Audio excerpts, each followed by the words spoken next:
Good evening, ladies and gentlemen. Today is November 5th, 2022, and this is Research Roadshow. I'm John Wilkins, and we'll jump right into it. You've all heard by now that TrueTheVote.org, which is the organization down in Houston that has been championed for getting at election integrity issues the past 18 months. The two, not really co-founders, but the two principals in True the Vote are still behind bars to Judge White, and we're going to cover some of the material that some items that have come out over the past 72 hours. Into it, we have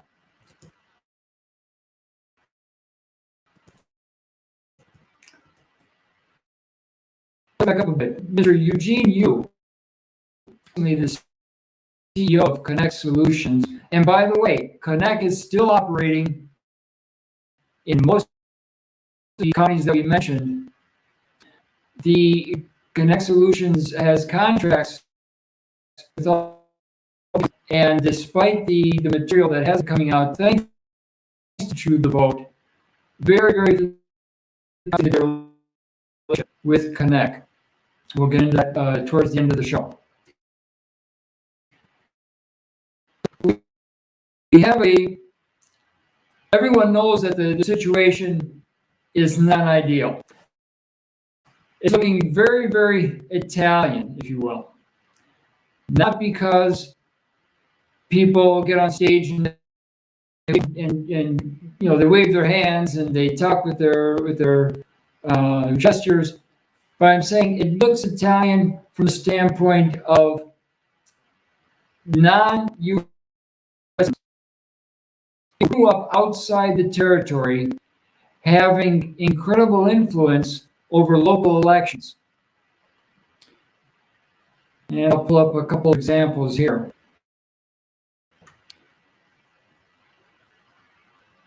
One group of people back in Italy that have a very heavy influence in local politics, elections, and the logistics of the elections are people connected with the energy industry, including but not limited to NL Green Power. Emphasis on the green power. Okay, we're going to show that only 30% or fewer of the people who run the energy industry in Italy grew up in Europe. A good 25% from China, 10% from Russia, like Rosatom. Americans, to be sure, there's a lot of Americans and Canadians in the mix. The idea that only Italians, people who grew up in Italy, run the energy system.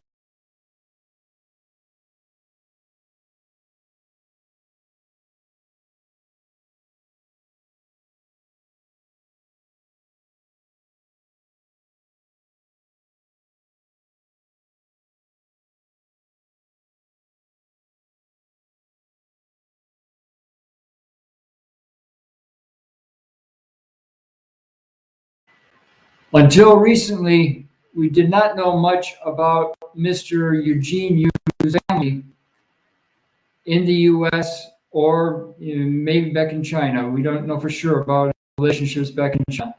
But this person, Lucas Poulsen is the son-in-law of Mr. Eugene Yu. Now, why is that of interest? You'll notice that he attended Georgetown University Law Center, and if you big enough, you'll find out that many of his classmates, many of his cohort at Georgetown have prominent positions in the field and in the energy field along the Eastern Seaboard. The why is that significant? Well, Mr. Polson has been uh, I think a lot of interesting meetings lately, and we'll have next week sometime. But I just wanted to mention that this is back in Georgia. I have to walk back what I said about the meetings in Detroit because I was thinking of some meetings that took place here in Atlanta.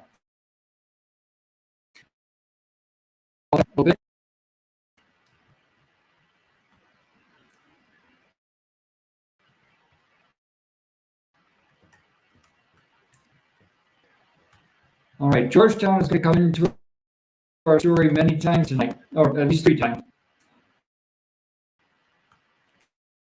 Okay, here's George in front of the courthouse, the U.S. courthouse in Houston. The Substack today lays out the whole story of Konnech and True the Vote, all the way from the covert performance in Dallas hotel rooms, to one of the richest men in America, Charles Koch, backing their actions at Americans for Prosperity.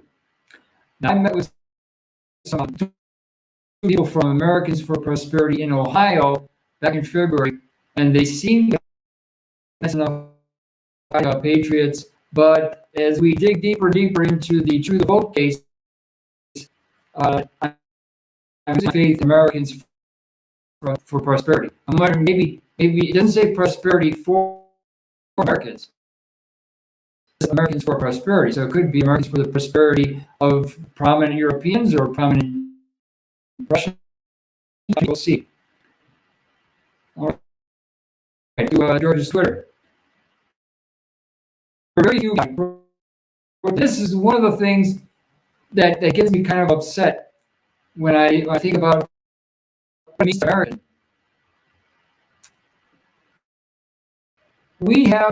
It's in our DNA, Americans, to support the underdog, to get out there and take a day off work and go out and support someone who badly needs our support.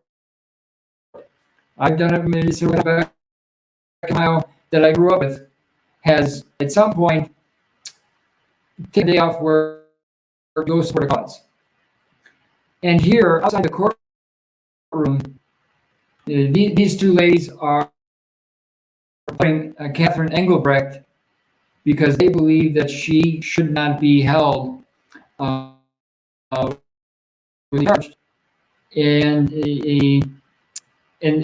especially when there's probably a amount of proof that Eugene Yu's company is responsible for a lot of the terabytes going across the ocean to China.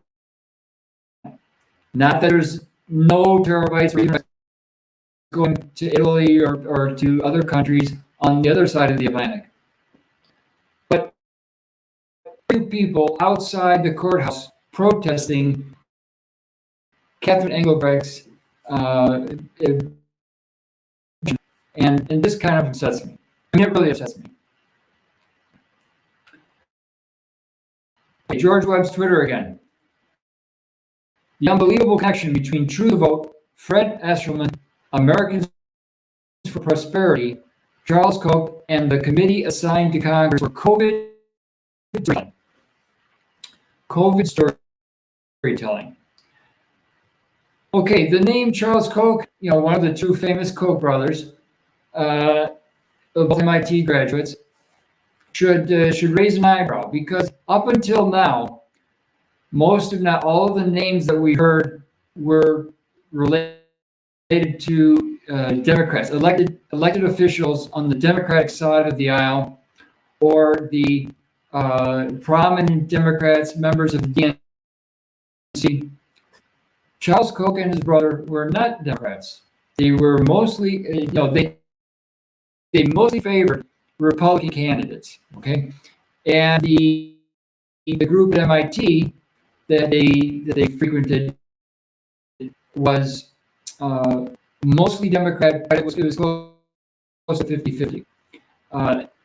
The other members of the new wing, that MIT built a new cancer research building that cost $150 million,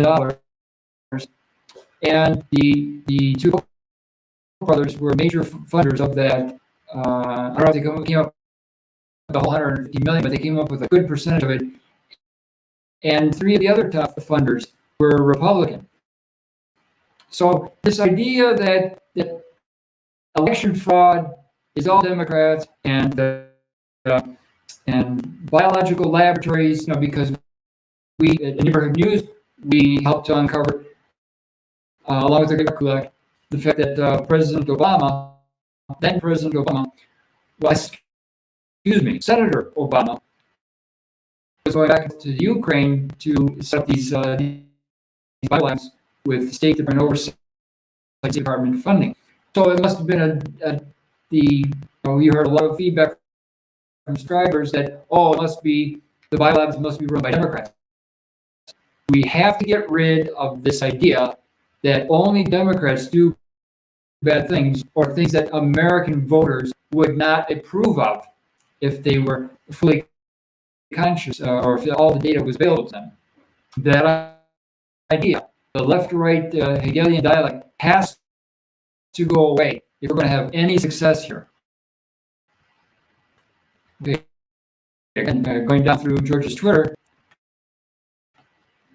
here we have the search for the mysterious third man. Here we have this is Greg Phillips on the left, and a younger version of Greg, and this is his father, Seamus. Now we're not sure; we don't have any concrete proof yet. There's a lot of circumstantial evidence that his father, Seamus, was the third man. I'm sorry, I misspoke. Michael Hassan in the middle. We're not sure that the third man is Michael's father, Seamus, but it would not be surprising one bit, given the other associations that Seamus Hassan has had, especially back in Europe, the predominantly Catholic DC, the Catholic side of it's the old Andreotti. How do you say what's Andreotti's first name? Andreotti. His section that still has roughly 40% of the seats in Congress. Seamus Hassan has a very strong links there, ties to Link University. So that was the third man. Why is it important to find the third man?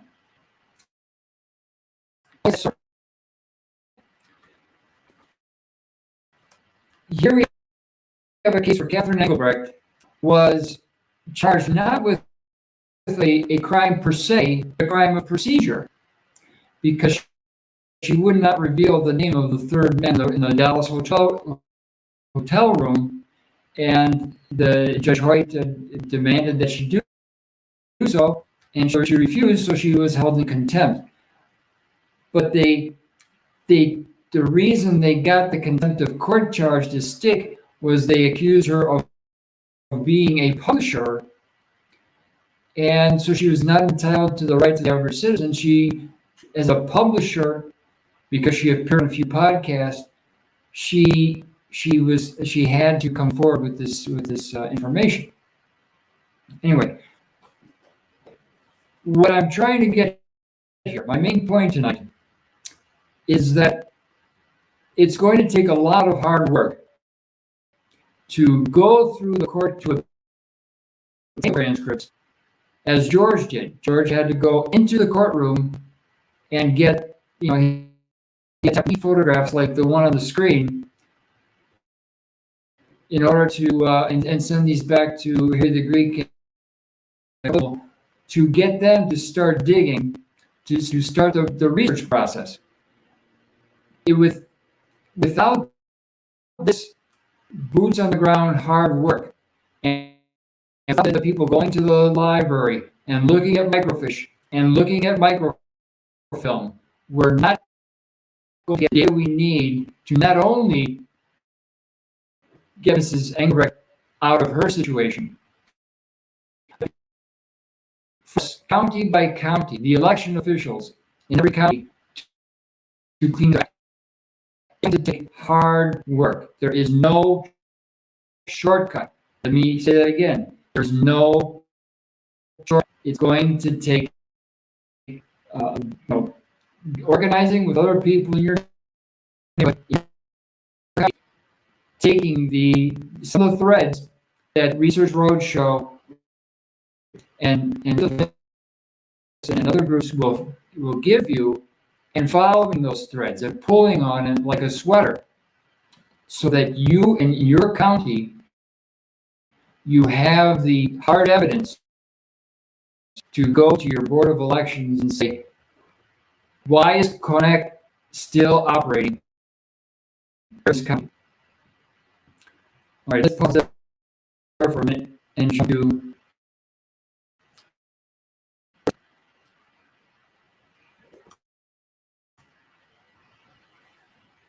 Again, the information that we have comes from Harry the Greek's excellent website, newsothersmiss.com.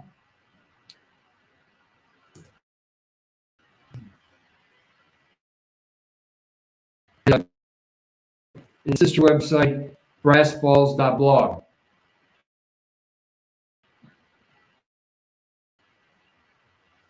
Okay, just a little bit of relief here.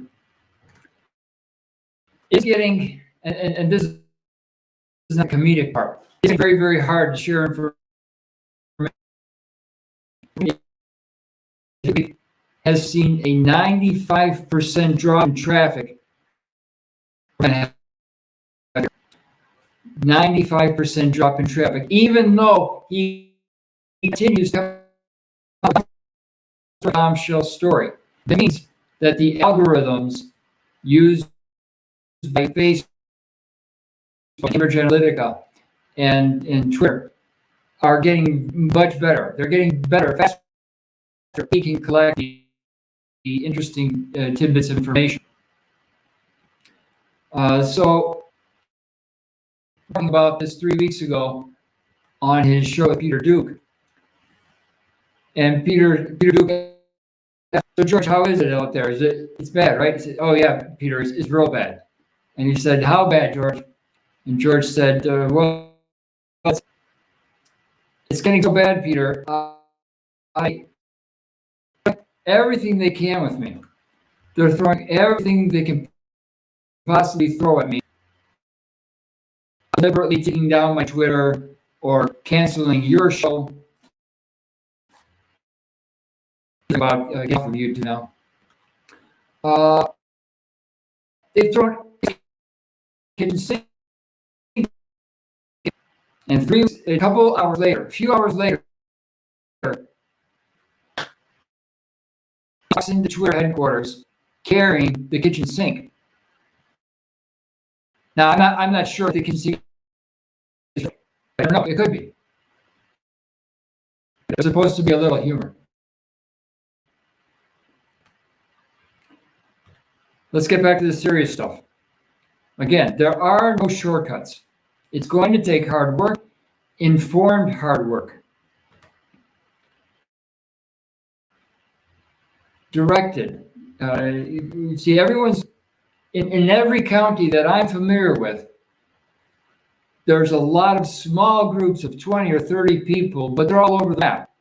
There's no way to get them to row in the same direction, to focus on a few key issues and just follow the money, follow the threads on those specific issues. Okay, so we're going to jump over to the great research done by Chris Hunter. Chris, the IP in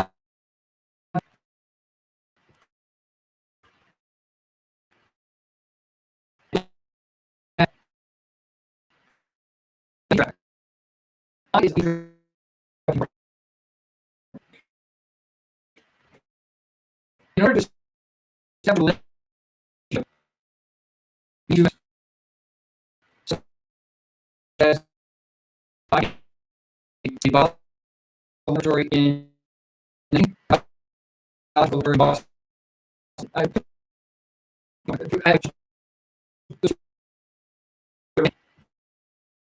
You can see no smoking, no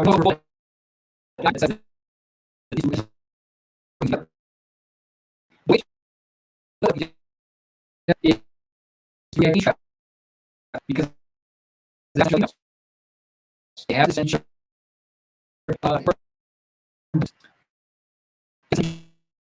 Kind of they have your this that's how it works. So you see, just 15 months before you see a huge rise in the library and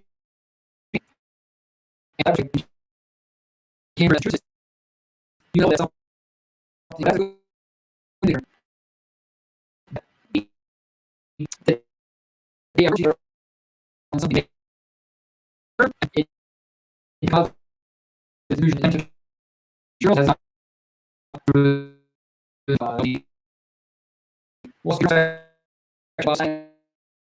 so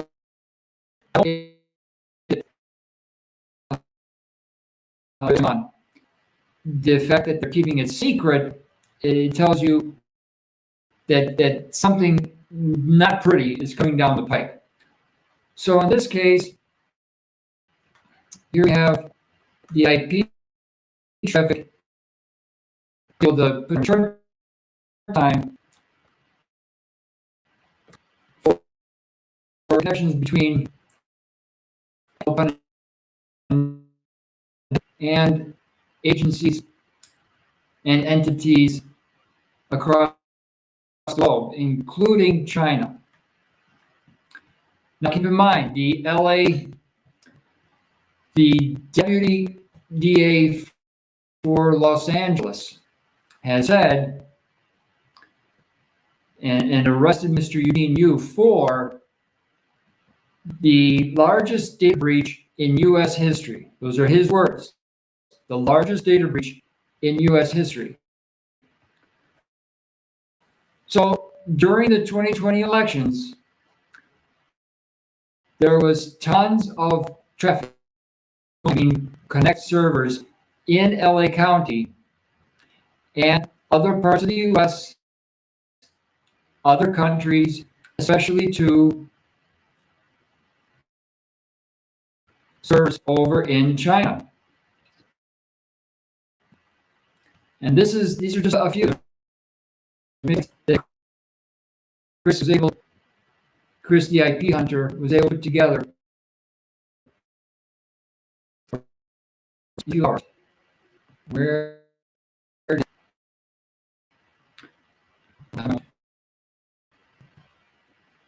I accidentally chopped off about 8 of the icons.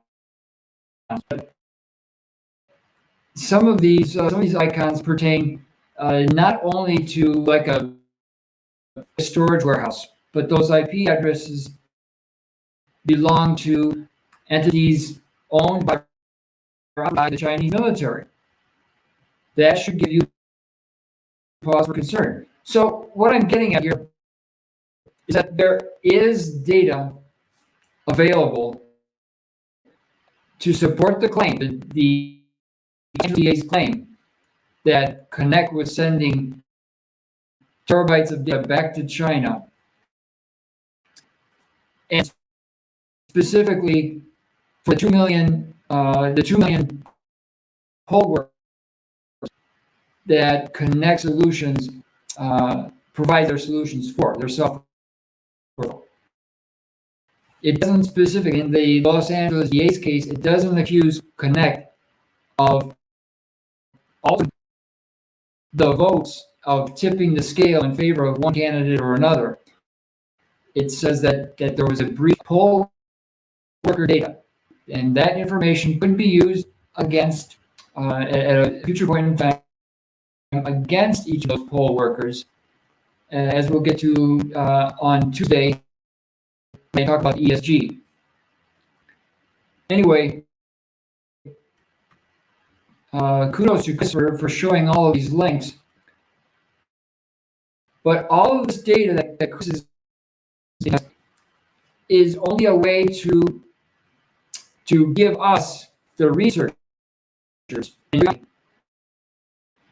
a starting point so that we can pick up and go through the tedious process of backing up Chris's claim of getting the data from counties on how much IP traffic was actually sent from Board of Elections servers in my specific county to any county outside, any server outside of the state, outside of the country, wherever.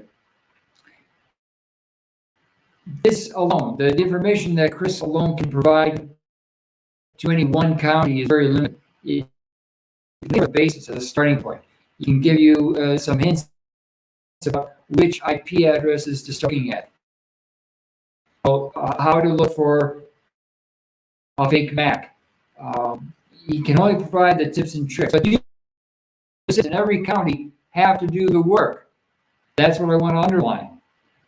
Let's go back to Georgia. The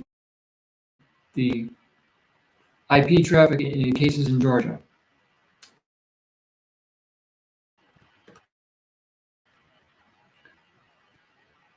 And thank you, ladies and gentlemen, for bearing with, for putting up with the quality to internet bandwidth. I want to make another commercial announcement here about the upcoming charrette in Los Angeles. As George has pointed out many times, going to the court cases is a very good way to do two things. To get information that you will not obtain once the trial is over, because certain, like in the case of the True the Vote case, the transcripts will not be available until I think 6 months or a year after the trial. So you have to be present at the trial in order to obtain many of the transcripts and other documentation, the prima facie evidence that something fishy is going on. Either with the defendant, this is a perfect case, the Mark Lambert case, with the defendant's actions that led him up to the trial, or with the procedures, with the judge taking non-standard procedures that show that there might be some fairly influential people putting pressure on the judge to lean politically a certain way. And there's no more denying that a certain percentage of judges in the United States lean to whichever way the political wind is blowing. That can no longer be denied. And what Ms. McGillicuddy told you in 9th grade about all judges in the United States being perfectly immune to any political discourse, no, it doesn't work that way. Like I said, over the past 10 years, I've noticed America, in many counties in America, things are looking more and more Italian. Let's leave it at that. So to continue the commercial announcements, at least 6 have volunteered to fly across country to show up at the trial on the November 17th for Mr. Yu, and we are going to we're thinking about holding a charrette. We are taking if you have any if you live in the area and you want to drive over or even fly down, please get in contact with me, and we'll try to coordinate, getting you a hotel and a rental car. There are people working already on rental cars and other logistics. We need, in order to get a bulk rate for the hotel, we need a few more people. So the show will be held from the 16th to the 18th of November in downtown Los Angeles, but there will be excursions to 2 points north, up in the um, Palmdale, Lancaster area, down towards not in Orange County. I can't remember the Laguna Beach area. Sites where Caltech in Pasadena. Sites within a couple hours drive of downtown LA that are of interest to our viewers. That for example, the Southern California aerospace manufacturers that George is always talking about back in the 70s. So enough of the advertisement for the charrette. Let's get back into the trials.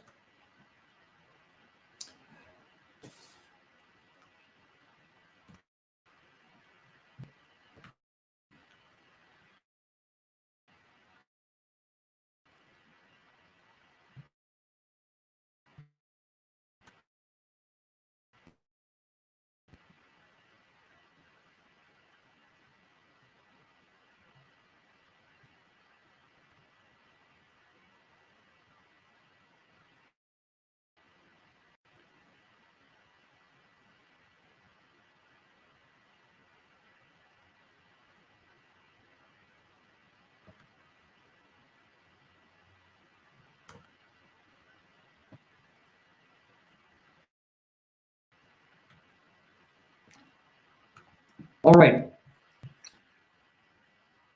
We're going to go back to Atlanta first.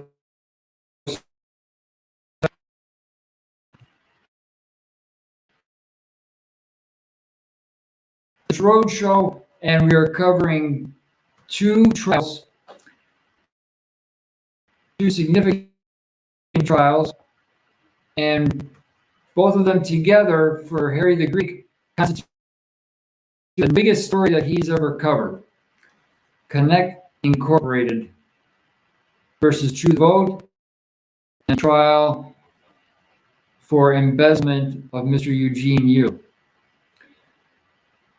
As some of you already know, the reason that I moved to Atlanta is I believe firmly that Atlanta, if there is going to be a North American Union,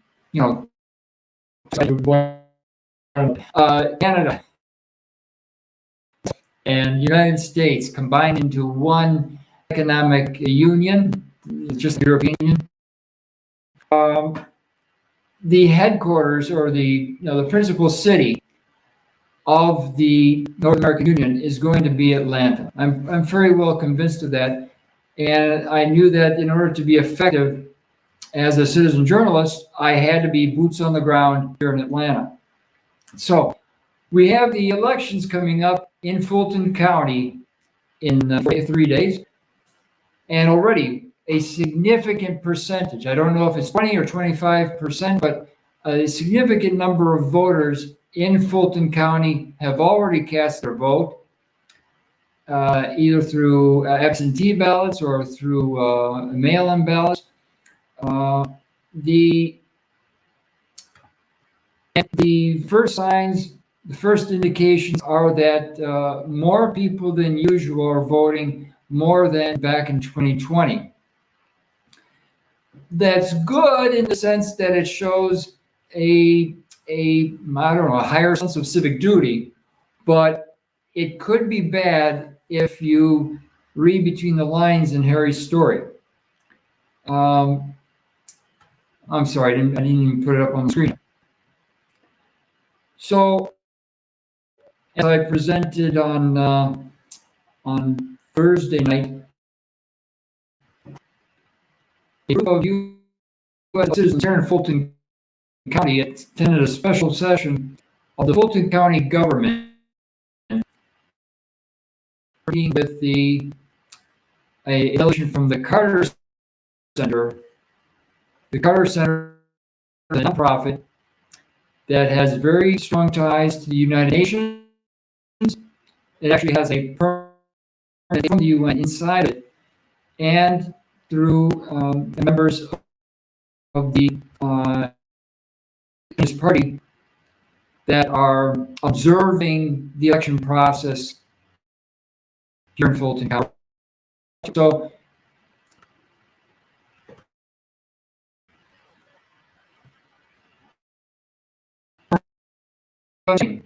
was signed, I believe, on October 12th of this year between the Fulton County government, the elections, the Carter Center, and one other entity.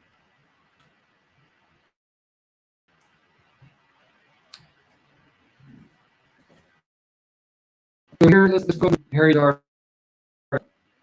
China and United Nations have control of Georgia's November 8th election results. The UN's Carter Center controls Georgia's November 8th election results through a treaty. It will certify Stacey Abrams as their governor on December 15th. The treaty was signed on October 13th by the Georgia Secretary of State and Atlanta's Fulton County Board of Elections. A press conference will announce. Okay, this is the press conference that I put it up on the screen back on Thursday, which 16 citizens, including our own Amber Connor, were allowed 2 minutes each to make a public comment. And again, on the last video, if you go in the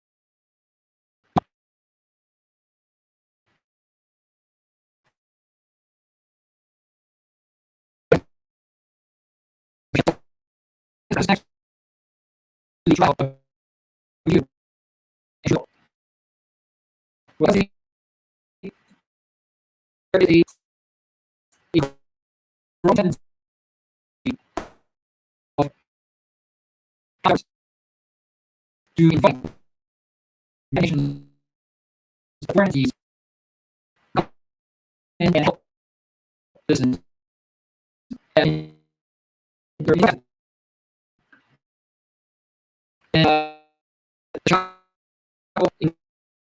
Illinois County is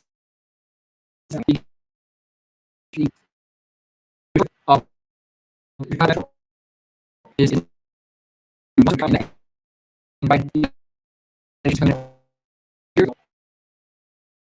the drug situation to see if the United Nations could help solve the rampant drug and drug-related crime problems that they're having in Chicago.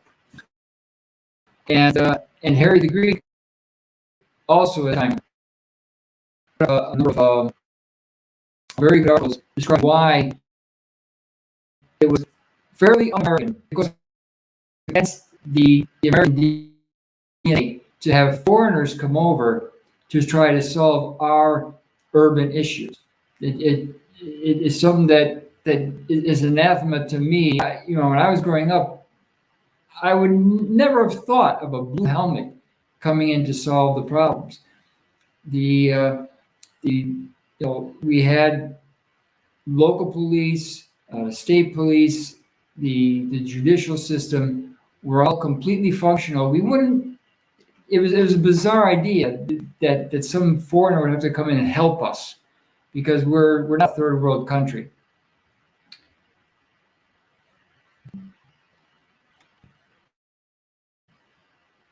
So these 16 citizens of Fulton County were allowed 2 minutes each to speak their piece to explain why this treaty goes against the fabric of American society, why they personally,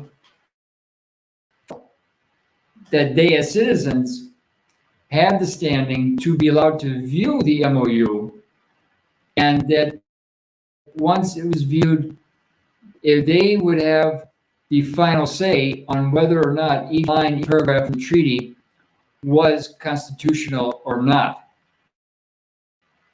I'm not sure if they have obtained a copy of the MOU yet, but that they did.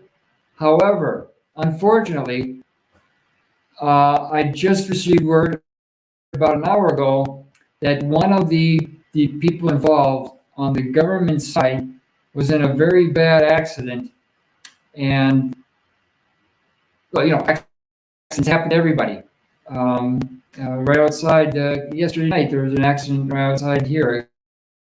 Accidents happen, but the fact that there was a large protest that someone may have leaked information from the Fulton County government about the new that no one was supposed to know about. It's very odd. It's very that this person would have a freak accident so soon after the announcement of this MOU. Okay, let's go into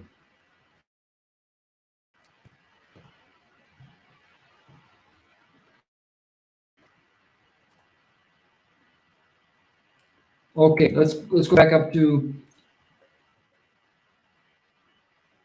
Stacey Abrams' sister. I'm sorry, it's not her sister actually. I thought it was her sister because this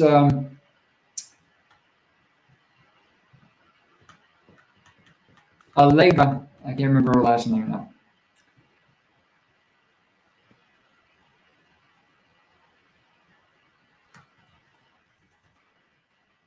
Allegra's kids called Abrams and Stacey. So a lot of people thought that they were related. They're not, but they are the very best of friends.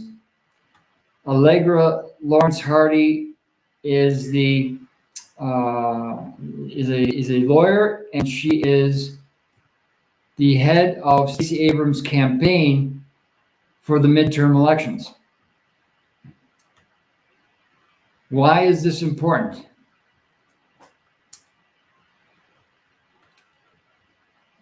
Okay, as you see in the title, or maybe not, yeah, sure yet. Allegra will be the one in charge, since she's on board with the Carter Center. She will be the one in charge of counting the votes. I'm not kidding. The person running Stacey Abrams' campaign is the one that will oversee the counting of votes. There's just a little bit of conflict of interest here.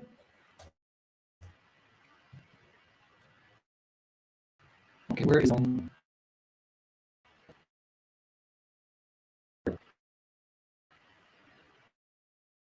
And I want to remind for the N+1th time our viewers that if there's a single thing that has led to the downfall of Italy between 1970 and today, it's conflict of interest.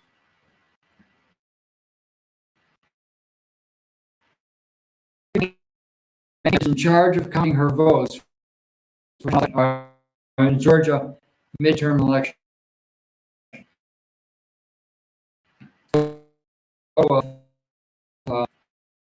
Allegra Bundy, LLC.